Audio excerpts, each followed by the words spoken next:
కావాలంటే పెట్లో అందమైన బాగున్నది ఆ 10 మంది పాలేరు పెట్టి నీ పెంచుకోవాలి నీకు ఇచ్చినారమ్మ కనాలంటే వాళ్ళు దొరికిందమ్మా. మన 10 మందికి సంతానం ఉన్నది. మన రాజకీయ సంతానం గారు చింతపడుతున్నారు. డబ్బు అయితే పంచుకుందాం, ధనం అయితే పంచుకుందాం, బంగారం అయితే పంచుకుందాం, ఎంటైతే పంచుకుందాం. పెట్టు తీగా పెట్టులో కణాపంచమాలు కలిగి ఉన్నది. మన రాజుగారి పుత్ర సంతానం లేదని 10 మంది పాలేళ్ళు రాజుగారికి ఇచ్చారని ఆ వేళ ఇరికి లాంచారు చెప్తే ఆ మాటలు ఇచ్చి రవీదేమంటుంది, ఏదమ్మా తోడు కూడా దొరికిందా నా కూతురు? నేను పడుకుని వెళ్ళలేదా?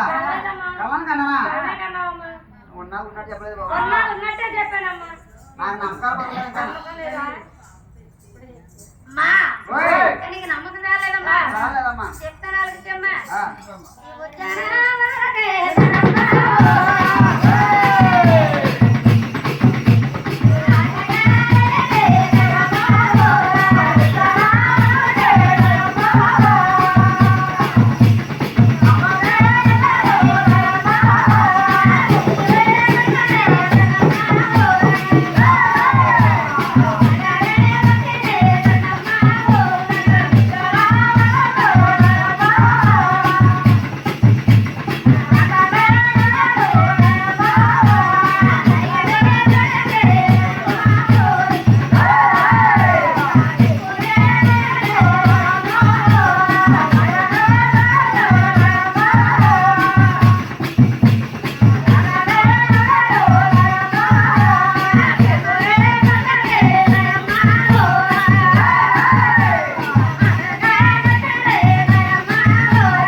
నీ కూతురు పద్మావతి తన 7 బాలతో ఉద్యానంలో ఆడికెళ్ళింది.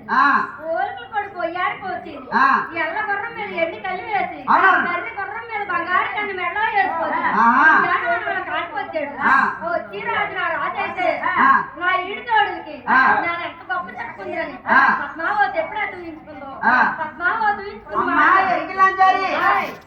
నీకు నాచురల్ కాకపోతే తోది చెప్పకుండా పోయేది కానీ నా కొడుకు మా కూతురు మీద అబండాలు అయిపోయి తల్లి. నా కూతురు పద్మావతిదేవి ఇంటికాడ తలెత్తితే మళ్ళీ పల్లె తలెత్తుదాది, బడిలో తలెత్తించితే ఇంటికాడ తలెత్తుదాది. ఆమె ఏమించింది అంటున్నాం, ఈయన ఏమించింది అంటున్నాం. కూతురు పాటు వెళ్ళాలి ఎవరు లేరమ్మా. నా కూతురు చాలా మంచిదే బాబు. నా ఊళ్ళో పైకి ఎక్కడ పెద్ద పని నన్ను కొన్నావా పెద్ద టీవీ, ఆ టీవీ ముందు కూర్చుని కానించి చూడనమ్మా. నువ్వు టీవీ చూస్తావమ్మా, చూడనమ్మా.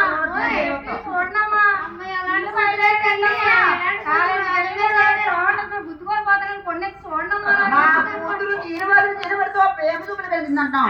అమ్మా నాకు నమ్మకాలు చాలదే తల్లి, నీ వదిమాను నా చేతిగా